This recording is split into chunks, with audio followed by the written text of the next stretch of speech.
جی السلام علیکم ناظرین و سامعین، آپ دیکھ رہے ہیں گلوبل میڈیا فورم اور میں ہوں آپ کا ہوسٹ سلمان شاہد خان اور میرے ساتھ کو ہوسٹ فیصل رفیق خلجی صاحب موجود ہیں اور آج کے ہمارے ٹاپکس پھر جو کرنٹ افیئرز ہیں اس پہ ہم گفتگو کریں۔ السلام علیکم ناظرین آج ہمارے پاس چند ایک نیوز ہیں جو ٹاپکس ہیں، ان میں سب سے پہلے ایک بہت بڑا معاہدہ، بہت بڑی خوشخبری پاکستانیوں کے لیے، عالم اسلام کے لیے ایک بہت بڑی خوشخبری ہے۔ یہ ایک آج مذاکرات ایک معاہدہ طے ہونے جا رہا تھا سعودی عرب میں، جس میں پاکستان، ترکی اور سعودی عرب جو ہے اس میں شامل ہے۔ وہ ایک بہت بڑا معاہدہ ہونے جا رہا ہے۔ اس بارے میں سلمان بھائی سے پوچھتے ہیں وہ کیا معاہدہ ہے۔ جی میں اپنے ناظرین و سامعین کو بتاؤں گا کہ جو معاہدہ ہے اس میں اسے جو انٹرنیشنل میڈیا ہے یا ہمارے فلاسفرز ہیں جو سمجھتے ہیں دفاعی تجزیہ نگار ہیں، وہ اسے ایک نیٹو کی طرز کا معاہدہ کہتے ہیں، جس میں تینوں ممالک کے جو دفاعی معاملات ہیں نا انہیں دیکھا جائے گا۔ تو سلمان بھائی اس میں پاکستان کی جو ہے اس فورسز اور اٹامک جو پاور ہے وہ شامل، اور اس میں ترکی جو ہے دفاعی جو بناتا ہے اسلحہ ساز و سامان اور جو سرمایہ ہے وہ جو ہے سعودی عرب کے پاس ہے۔ اس چیز کو آپ کیسے دیکھتے ہیں؟ یہ اگر مل جائیں تو کتنا بڑا یہ معاہدہ ہوگا؟ جی میں ماضی میں بھی آپ نے دیکھا ہے کہ پاکستان پہ الزامات لگتے رہے ہیں کہ پاکستان کا جو اٹامک پاور ہے وہ اس کے لیے فنڈنگ جو ہے مختلف مسلم ممالک نے کی، جس میں سعودی عرب کا نام بھی آتا ہے۔ اب جو مسلم ممالک کا جو واحد اٹامک بم ہے وہ پاکستان کے پاس موجود ہے، اور جو کہہ لیں کہ اسلام دشمن عناصر ہے پوری دنیا میں، وہ سب سے زیادہ اسی جو اٹامک انرجی سے پریشان ہے، تنگ ہے، اور وہ کسی بھی طرح اس کو کوپ کرنا چاہتے ہیں کہ کسی طرح یہ نہ پاکستان جو ہے ان ممالک کے ساتھ نہ مل جائے جو ان کے خلاف اپنا ایجنڈا رکھتے ہیں۔ اب اس میں جو ترکی ہے وہ اس میں آپ کو پتہ ہے کہ ترکی کا کچھ علاقہ یورپ میں بھی آتا ہے، اور سعودی عرب جو ہے وہ آلریڈی بلاک میں موجود ہے جو امریکن بلاک ہے، جو امریکہ اس کی سیکیورٹی کی تمام ذمہ داری ہے امریکہ کے پاس ہے، اور پاکستان اور سعودی عرب کا آلریڈی ایک معاہدہ پہلے بھی ہو چکا ہے۔ اب اس معاہدے سے اگر معاہدہ ہو جاتا ہے وہ مسلم امہ کے لیے ایک خوشائند بات ہے، یہ معاہدہ اگر ہو جائے تو۔ جی تو یہ جب پاکستان نے جب ایٹمی دھماکے کیے تھے تو وہ ایک پوری عالم اسلام میں خوشی کی لہر دوڑ گئی تھی۔ وہ جو جتنے مسلمان تھے وہ اسے مسلم اٹامک بم کہتے تھے۔ اس بارے میں آپ کے کیا جذبات ہیں؟ یہ جو معاہدہ ہے آپ کی کیا آپ اس سے تاثر لے رہے ہیں؟ کیا ہونا چاہیے مزید جو بہتری کے لیے؟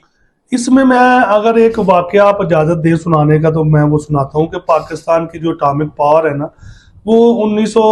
9 مئی 1998 کو تو اٹامک دھماکے جو ہے پاکستان نے کیے، 28 مئی 1999 کو جو ہے وہ 98 دوبارہ کام چلے 28 مئی 1998 کو اٹامک دھماکے جو ہے وہ پاکستان میں ہوئے، لیکن جو پاکستان کی اٹامک پاور ہے نا وہ اس سے پہلے کافی دیر پہلے پاکستان نے حاصل کر لی ہوئی تھی، لیکن انڈیا نے جب اس وقت دھماکے کیے تو پاکستان نے بھی اس کے مقابلے میں جو اپنی اٹامک انرجی ہے اس کا اعلان کر دیا۔ یہ بھی اس وقت تھا کہ بہت سارا پریشر تھا پاکستانی گورنمنٹ پر کہ اگر دھماکے نہ کرے تو ہم آپ کو اتنے فنڈز بھی دیں گے، آپ کو فلاں جو ہے وہ مراعات بھی ملیں گی، لیکن جب دھماکے ہوئے تو اس کے بعد پاکستان پہ پابندیاں لگ گئیں، اور لیکن مسلمانوں نے اسے اٹامک بم کو اسلام سے بالکل اس کو جوڑا، اور انہوں نے کہا کہ اب بطور امت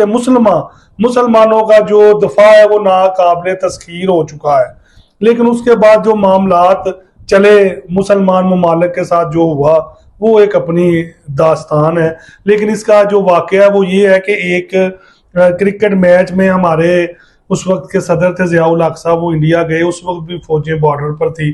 تو انہوں نے جا کر جو ان کے وزیر اعظم تھے انہیں یہ بات کہی کہ آپ یہ ہمارے ساتھ جنگ تو کرنا چاہتے ہیں، لیکن اگر آپ جنگ کریں گے تو دونوں طرف سے اگر اٹامک پاور استعمال ہوئی تو مسلمان ممالک تو دنیا میں اور بڑے ہیں جہاں پر مسلمان موجود ہیں، لیکن ہندوستان دنیا میں ایک ہی ہے، وہ اس کے بعد آپ کو کوئی ہندو دنیا میں ملک سٹیٹ نظر نہیں آئے۔ سنا یہ سیاہ الحق تو ایٹمی دھماکے کرنے سے بہت پہلے کیونکہ یہ تو پروگرام چل رہا تھا، اس میں نالج میں تھا کہ ہم تیار کر بیٹھے تھے، بنا لیے ہوئے تھے دونوں ممالک نے، کیونکہ انڈیا پہلے بھی دھماکہ کر چکا تھا۔ تو یہ جو یعنی کہ تینوں کا ملنا ہے، یہ اسرائیل کے لیے کتنا زیادہ خطرناک ہے؟ جو انڈیا اسرائیل جو وہ اتحاد ہے اس کے لیے یہ کیسے بند باندھنے میں کامیاب ہو؟ ایک بات تو سب سے پہلے یہ ہے کہ انڈیا اسرائیل اتحاد جو ہے موجودہ جو معاملات جو چل رہے ہیں نا، جس میں انہوں نے سمجھ لیا تھا کہ ہم نے دنیا پر سپریمیسی حاصل کر لی ہے اور ہم جو ہے کسی بھی ملک پر حملہ کریں گے تو آگے سے ہمیں اس کا کوئی جواب نہیں ملے گا، اور ہماری جو پاور ہے، جو ہمارے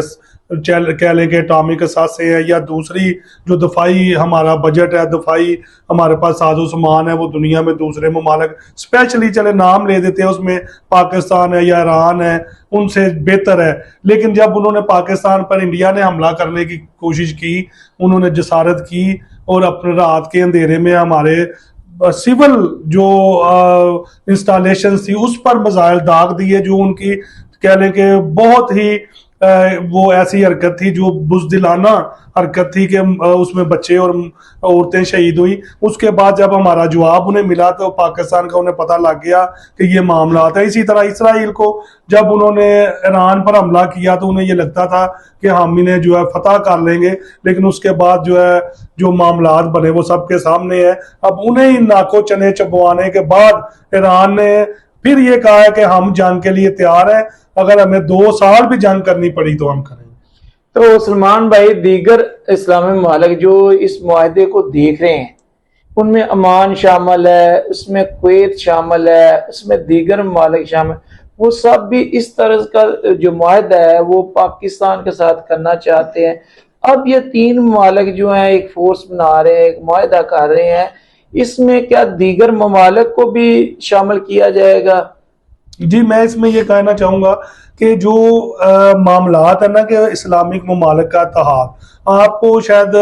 اس بات کا علم ہے کہ ہمارے ناظرین و سامعین کو بتانے کے لیے کہ جو اسلامک سربراہی کانفرنس تھی نا، وہ ذوالفقار علی بھٹو صاحب اس وقت وزیر اعظم تھے، وہ پاکستان میں ہوئی، لاہور میں منعقد ہوئی۔ وہاں پر سارے مسلمان ممالک کے سربراہان مملکت آئے، انہوں نے آ کے اپنا ایجنڈا پیش کیا۔ اس وقت اسلام آباد بھی بس رہا تھا نیا نیا اور سارے معاملات چل رہے تھے۔ تو اس کے بعد ایک معاہدہ ہوا کہ تمام مسلم ممالک جو ہے وہ اس وقت بھی اسرائیل کا جو تھریٹ تھا اسلامک ممالک کو، جس میں خلیجی ممالک بھی تھے، فلسطین بھی تھا، شام بھی تھا، اردن بھی تھا اور وہ مصر بھی تھا، سب نے مل کے جو ہے وہ ان کو کہہ لیں کہ ان کے جو دہشت گردی تھی اسرائیل کی، ان کے حملے تھے، انہیں روکنے کے لیے ایک پلان بنایا۔ لیکن جو ہے وہ کہہ لیں کہ اس کو ستم ظریفی کہہ لیں یا ان کا اتحاد قائم نہ رہ سکا اور اس کے بعد ٹوٹ گیا۔ اور اب اس کے بعد بھی ماضی قریب میں جب ہمارے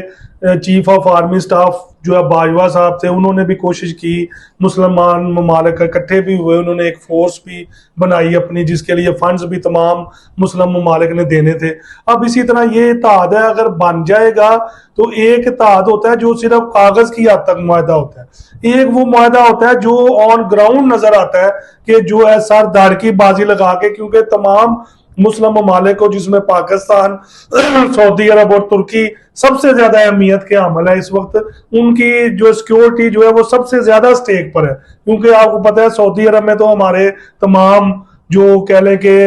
خانہ کعبہ اور دوسرے تمام مسجد نبوی اور مذہبی ساری وہاں رسومات ادا کرنے کے لیے ہم جاتے ہیں، اس کی سیکیورٹی تو سب سے زیادہ چاہیے۔ اس کے بعد پاکستان ہے، پاکستان کے کو اپنے ایسے مسائل درپیش ہے کہ اگر پاکستان کا جو ہے اسے کچھ بھی تھوڑی بھی اس کی کہہ لیں کہ سیکیورٹی میں مسئلہ آئے گا تو پورے امت مسلمہ کا مسئلہ ہے۔ اسی طرح ترکی جو ہے وہ اس کو بھی مسلمان ان کی اتنی جو ہے اسٹریٹجک پاور ہے اس کی طرف دیکھتے ہیں۔ تو یہ جو مسلم امہ کا اتحاد ہے، پہلے بھی کوششیں ہوتی رہی ہیں، تو یہ جو سازشیں ہیں، پہلے بھی آپ ذوالفقار علی بھٹو کا ذکر کیا، بعد میں ہوتی رہی کوششیں، یہ سازشوں کے ذریعے ایسے جو بھی اس ایسا کوئی بنانے کی کوشش کرتا تھا اتحاد، اس کو کیفر کردار یعنی اس کو بہت برا انجام ہوتا تھا۔ اس بارے میں ان جو سازشوں کے خلاف کو کاؤنٹر کرنے کے لیے ان ممالک کو کیا کرنا چاہیے؟ سب سے پہلے تو علامہ اقبال صاحب کا شعر ہے کہ ایک ہوں مسلم حرم کی پاسبانی کے لیے، نیل کے سہر سے لے کر تاب خاک کاشکر۔ یوں انہوں نے اپنی شاعری میں یہ پیغام دے دیا آج سے کئی سال پہلے، پاکستان کے قیام سے بھی پہلے، کہ اگر مسلمانوں نے ایک ہو گئے، وہ متحد ہو گئے، تو اس کے بعد کوئی بھی انہیں ہرا نہیں سکتا۔ یہ قرآن شریف میں بھی ذکر ہے کہ تمام مسلمان اگر کفار و مشرکین کے ساتھ جہاد کریں گے تو وہ ان سے ہیوی نہیں ہو سکتا۔ چلیں ناظرین، ایک مسلمانوں کے لیے بڑا معاہدہ جو یہ ہے، خوشگوار معاہدہ ہے، تمام مسلمان امہ جو ہے اس پہ خوش ہے، خوشخبری ہے یہ، تو یہ معاہدہ ہونا چاہیے اور دیگر ممالک کو بھی جو مسلم ممالک ہے اس میں شامل ہونا چاہیے، تاکہ جو اسرائیل اور امریکہ کے ان ملکوں کے یا انڈیا کے ان سب سے بلیک میلنگ جو ہوتی ہے نا مسلم ممالک کو، تھریٹ جو ہوتی ہے، اس سے بچا جا سکے، کسی بھی مسلمان کی جو عزت و آبرو ہے وہ اس سے محفوظ ہوگی۔